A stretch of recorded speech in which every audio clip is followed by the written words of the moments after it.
Hey everyone, my name is Daniel Rhodes. I'm the director of the undergraduate social work program here at UNC Greensboro, and this is advising for fall of 2023.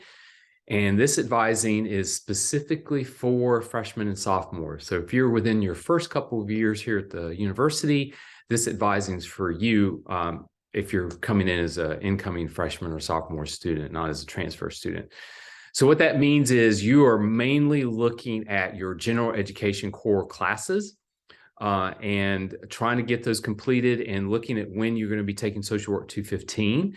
So this advising is primarily for you. I'm going to go over a couple of things. We're going to do a screen share. We're going to do a PowerPoint slide here. And then I'm going to talk about a couple of things and try to get you up to speed for advising. This is coming to you through an email. We will have advising sessions in computer labs that will be part of the email, and you'll sign up for it. As freshman and sophomore, you have the option of either coming to our advising, or you can continue to follow up advising with the School of HHS Advising Center. They do a great job advising, especially when it comes to the general education core classes. There's just a couple things I want to cover really quickly. One of the first ones is that you've got to take responsibility for your education in this process. I know it seems complicated and complex. You've got a lot of courses that you've got to meet. There's a lot of strange names like qualitative reasoning, or I think it's quantitative reasoning, natural science data analysis and stuff. But these are general education core classes, and you just need to take time to sit down and learn your degree works and to kind of navigate through the system and get oriented to the system itself. I've sent a video out about degree works, and I just keep reinforcing that you've got to learn this degree works and you've got to take time to learn the system. Often I'll get these questions like, just tell me what class to take. And I really push back on that. A lot of the general education core classes mean that you have to just take time and go through the classes and figure out what classes meet with your schedule and what classes meet with your the requirements that you need and what classes you may be interested in. One of the elements of social work, we have 6 ethical values. One of them is competence.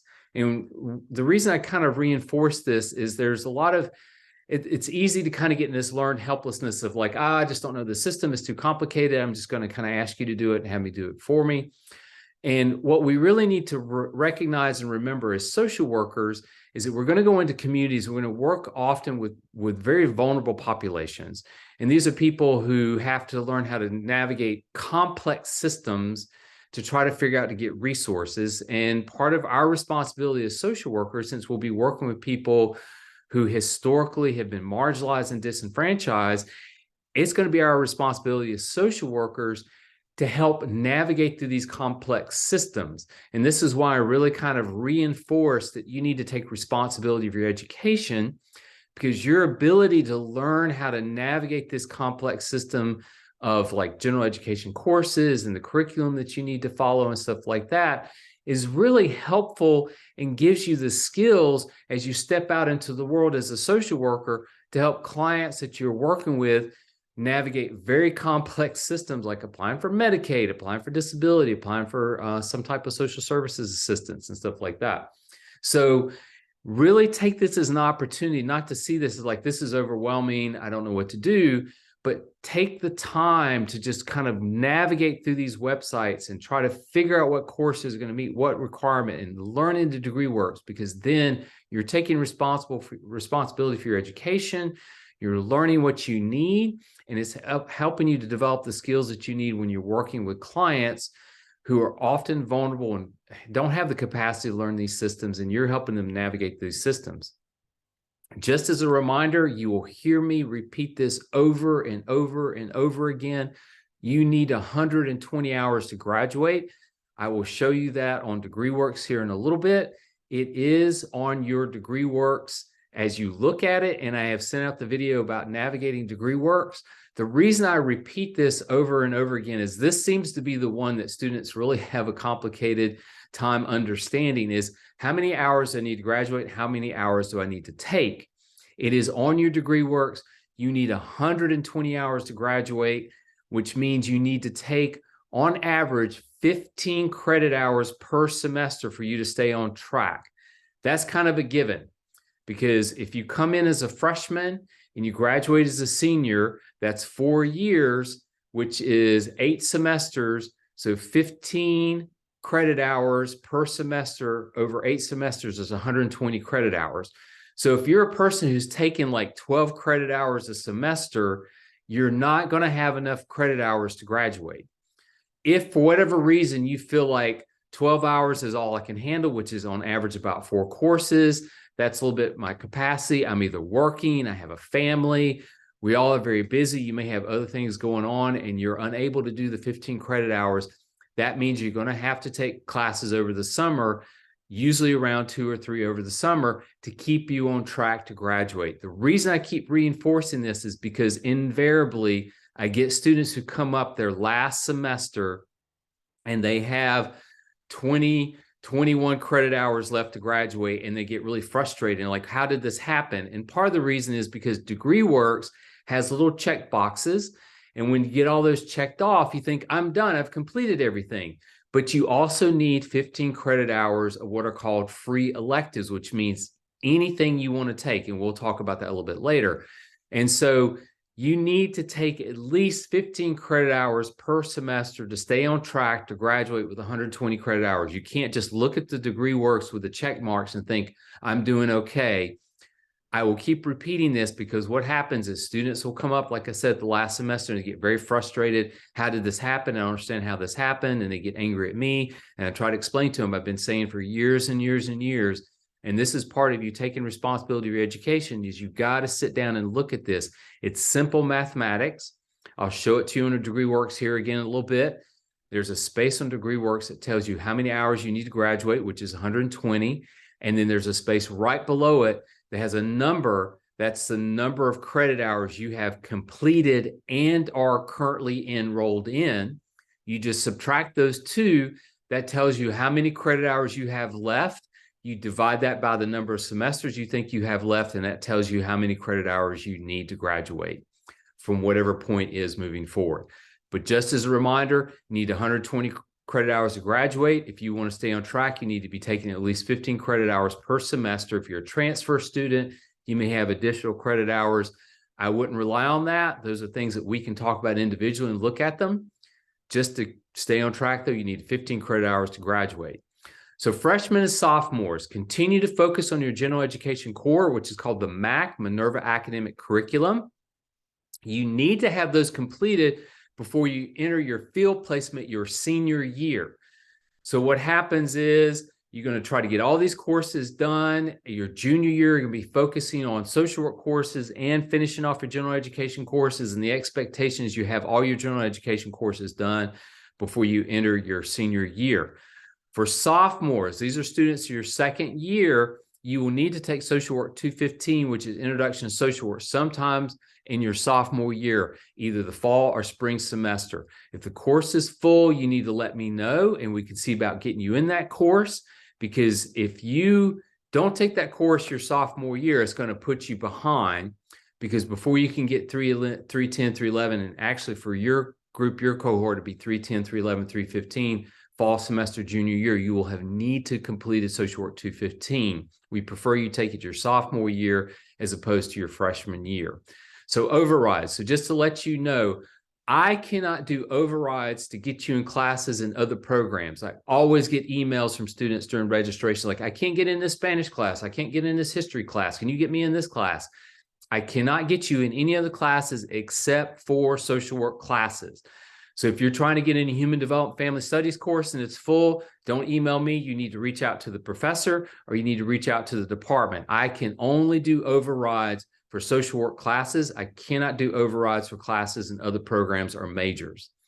So the general education requirement, we do not know when your registration window opens up. That's another question I'll often get from students. Like, when did my registration window opens up? You have to log into either your UNC Genie account, go to registration.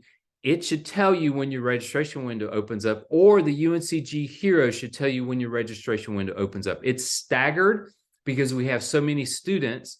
The registration window opens up at different times for different students based on the number of credit hours you have completed. So I don't know when those registration windows open up. you have to look in your either UNC Genie account or in the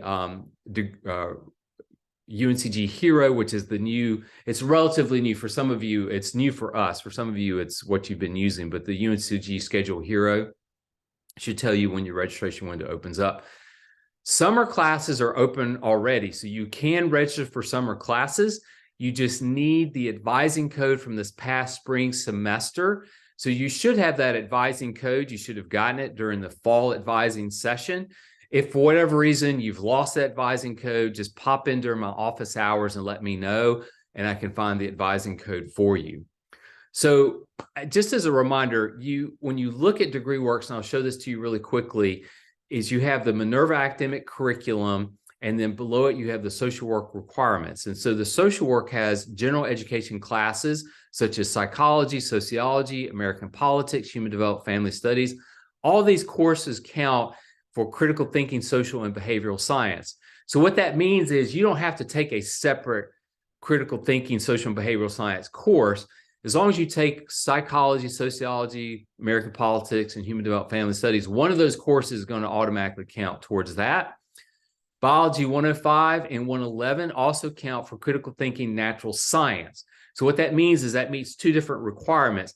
That doesn't mean you get double credits for it. It just means it's two different requirements. So if you take psychology 121, it'll meet the critical thinking, social behavioral science requirement and what is called the area or cognate requirement for social work. So you don't get 6 credit hours, you only get 3 credit hours, but it'll count in 2 different places. For most of you all, you will see that you have an Economics 100 or 201 listed on your DegreeWorks. You will not need to take either one of those economic courses. We have phased that out. It takes a while for it to show up on DegreeWorks, and it usually will show up in the subsequent catalog year. So for most of you here in this video, you will see Economics 100 or 201. We have added a new social work course. For your group, you will be taking this new Social Work 352 in the spring semester of your junior year. It is our group course. So that means for those of you who will be moving forward in the fall semester, you'll be in Social Work 310, 311, and 315. And the spring semester of your junior year, you will be in 325, 351, and 352. That 352 will count towards the economics course. It will not count automatically. I have to do what are called curriculum modifications. So it means you'll have to come and meet with me, and I'll have to do a curriculum modification form for that. And we will try to do those as quickly as we can. They're a little bit labor intensive, but we'll get those done. But you do not need to take Economics 100 or 201. So students need a data analysis course. You can take Statistics 108, and that will meet what is called the MAC quantitative reasoning requirement. Quantitative reasoning is just a fancy term for a math class. So you need to take a math class. So Statistics 108 will meet the math requirement, and it will meet the data analysis requirement for social work, which is required for all social work students. So if you feel uncomfortable in taking stats, if you're somewhat math phobic and like, oh, I'm really kind of anxious about taking statistics, you can take Social Work 350, which is our stats-based social work course. It's an online course. I call it Stats Light, but it basically is data analysis for social work students, and it's a little bit more manageable for some of our students who don't do as well in math classes. And then you can take Math 112, which is called Topics of Math. I just want to remind everyone, you have to take a math course and you have to take a science course. These are requirements for the university. There's a multitude of math courses that you can take. Math 115 is college algebra. You can take pre-calculus. You could take calculus. There's a number of math courses that you can take to meet the math requirement. You are required to take one.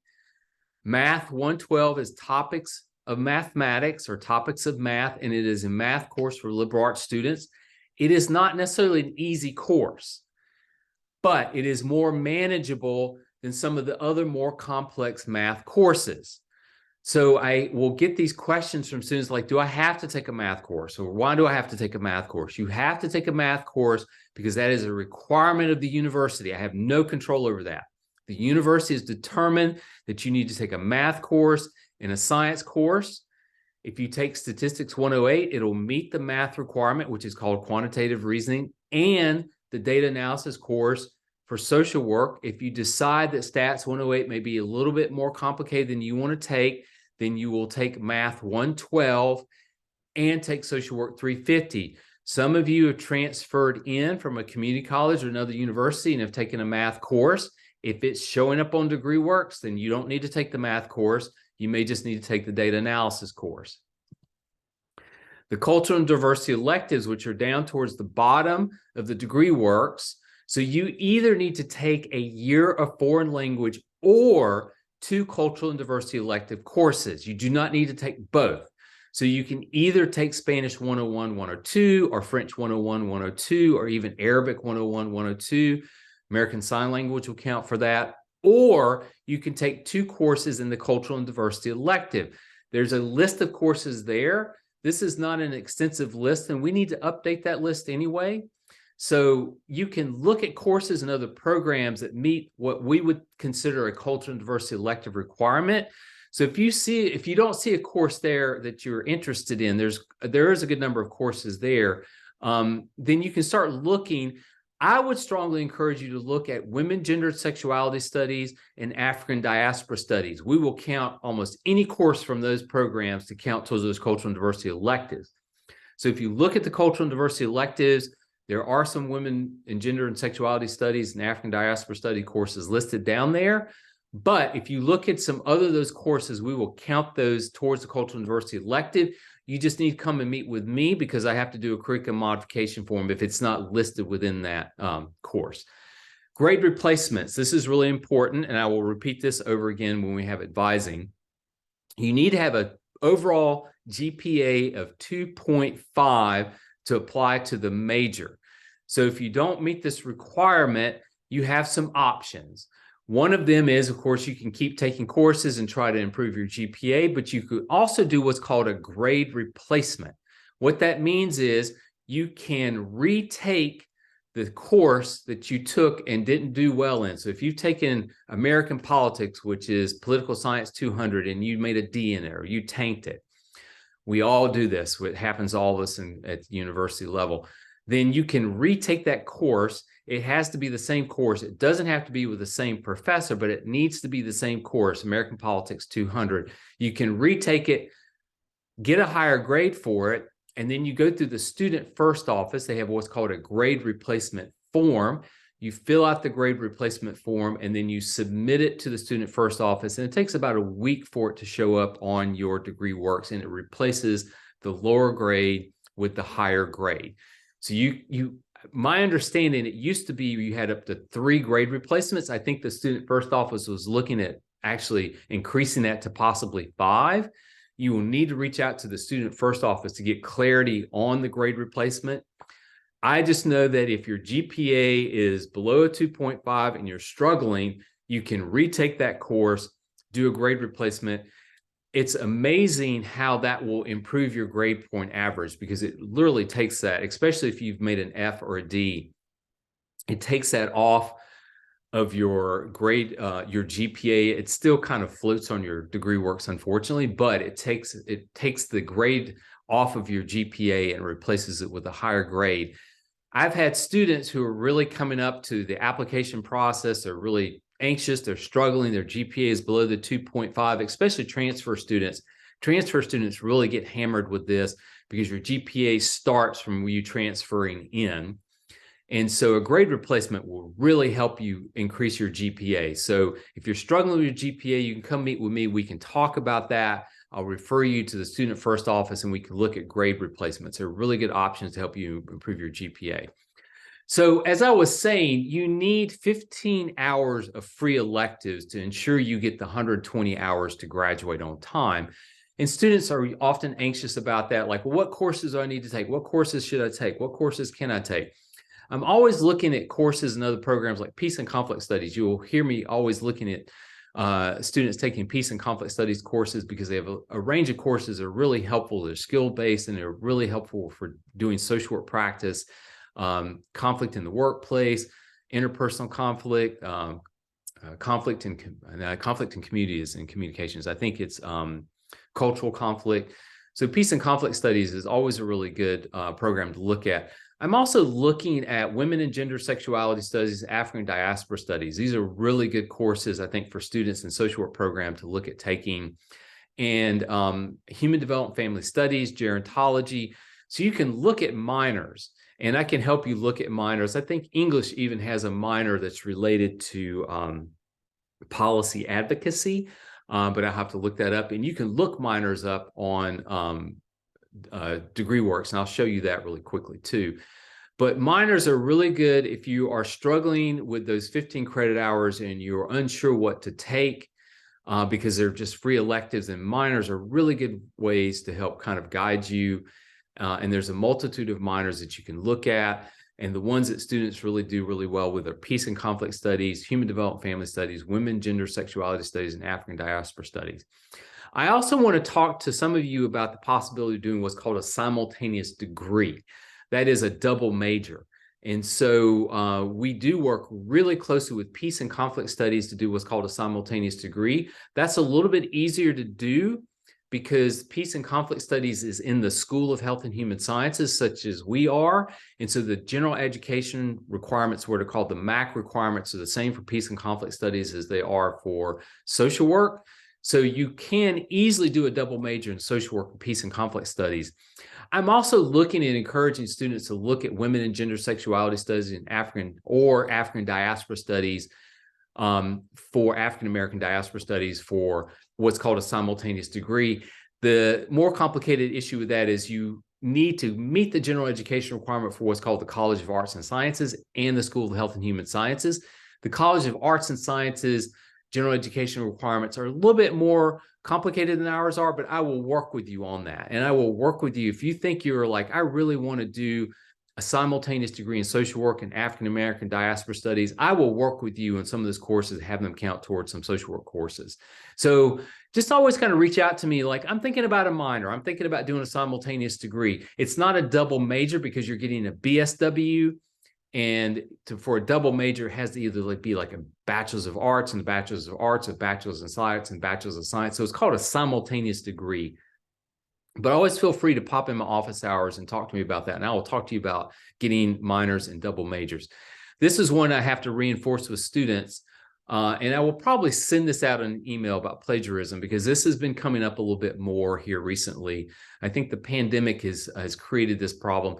And I just need to remind students that plagiarism is when you take other people's work and submit it and you try to count it as your own. The thing about plagiarism that I need to reinforce with students is that for faculty, we use a program called Turnitin. So anytime you upload a paper on Canvas, Turnitin is a very sensitive program that will review your paper, and then it will alert us if you have used somebody else's sources and not counted it towards like recognizing them, basically if you've plagiarized. It is such a sensitive program that what it will do is you have to recognize that all universities and colleges use some type of online platform like Blackboard or Canvas or Moodle for students to upload their papers. And once your paper goes into that online platform, it gets recognized online by other online platforms. So you may be a transfer student who has transferred in from another institution, and you submit a paper, same paper you submitted to your other institution. What will happen is Turnitin will recognize that, and it'll tell us that like 70% of this paper is similar to a paper that was submitted at this other institution. It won't tell us who submitted the paper at the other institution. It will just recognize that that paper has been submitted at another institution. And so we will have students who will transfer in from a community college, and you will have submitted a paper and then resubmit that same paper. It'll tell us this paper with X number amount of percentage of writing was submitted at this community college at such and such a date. Won't tell us who submitted it, but it will tell us that. And so we will stop and question you about that. It will also recognize, because sometimes as classmates, you will share papers with each other to kind of help out. Like, I was in this policy class last year. I will give you this policy paper I've written so you can get an idea what the policy paper looks like. And sometimes you will just take that similar policy paper from your student, your classmate, cut and paste it and put it in your own, submit it, and it will tell us that that policy paper was submitted the previous year.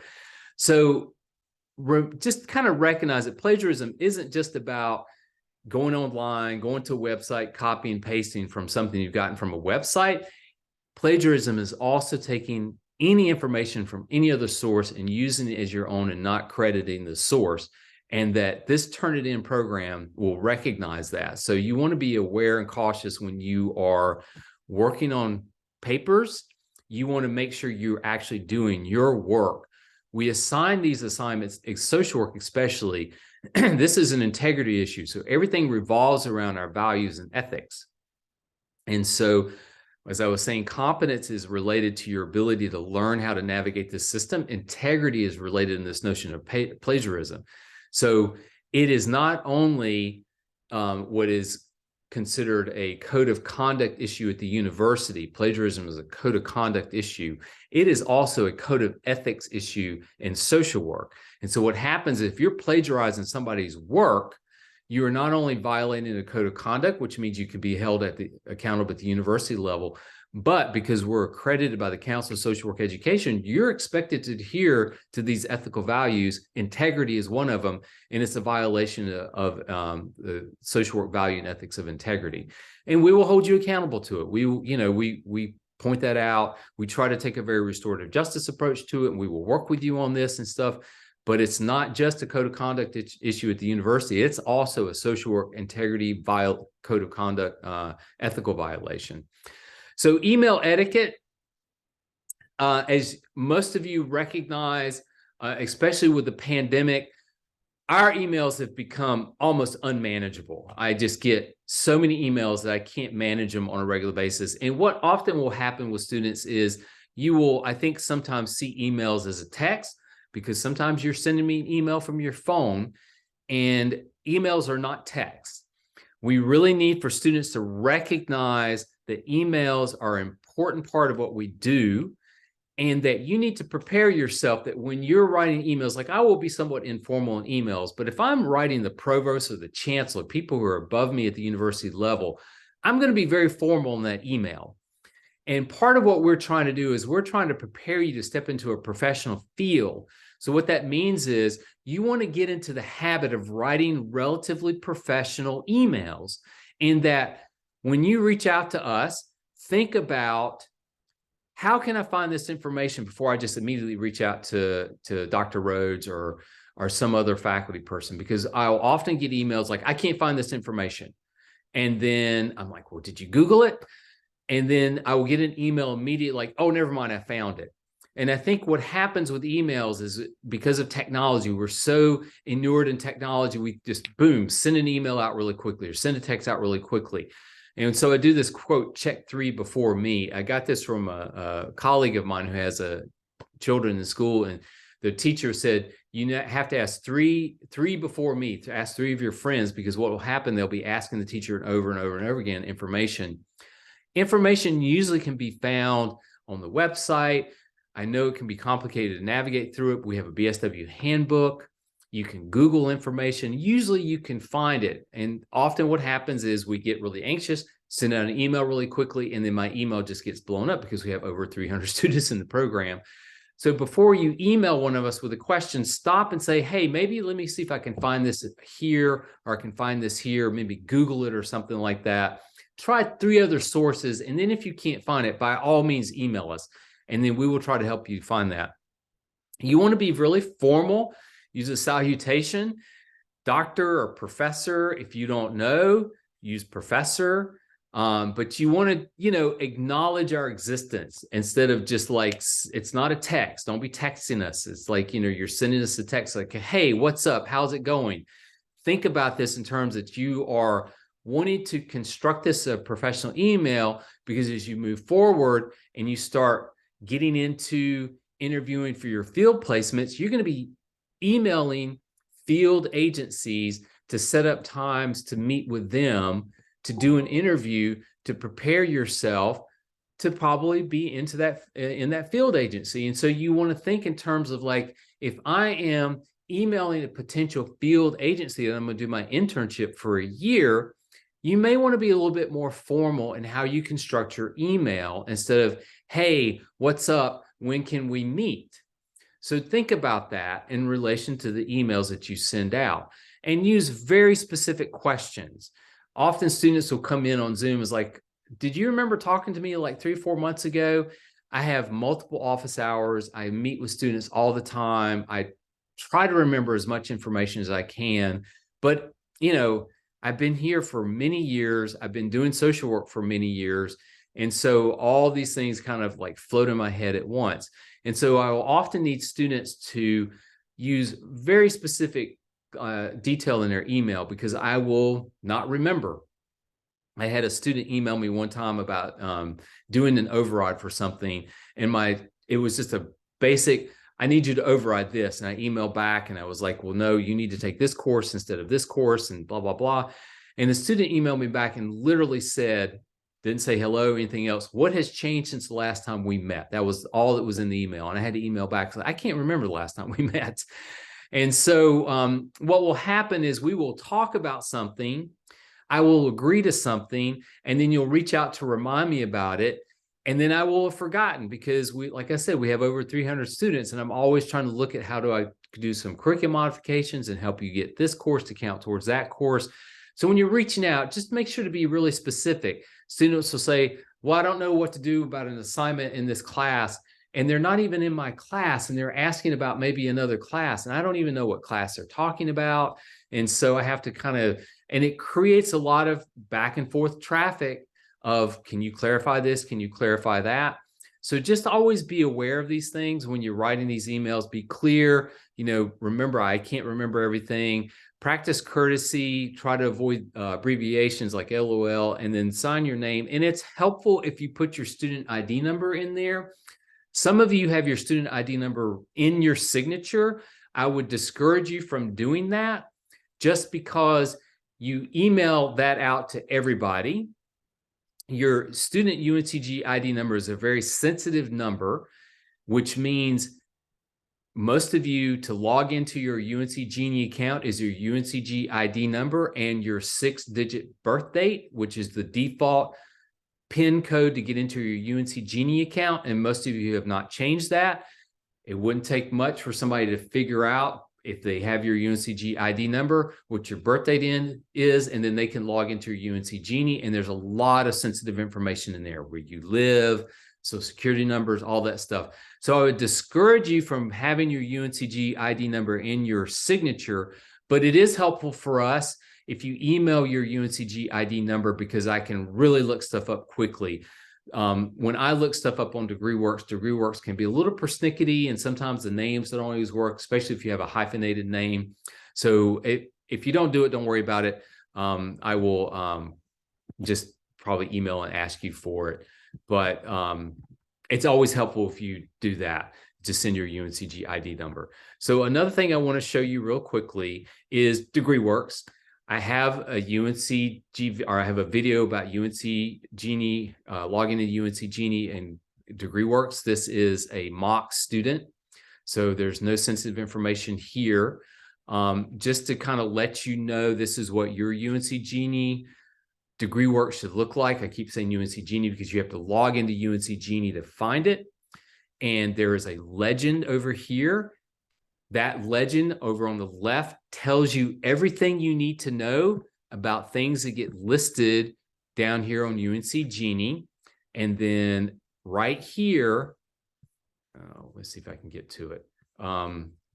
Right here where it says semester hours required, it's 120.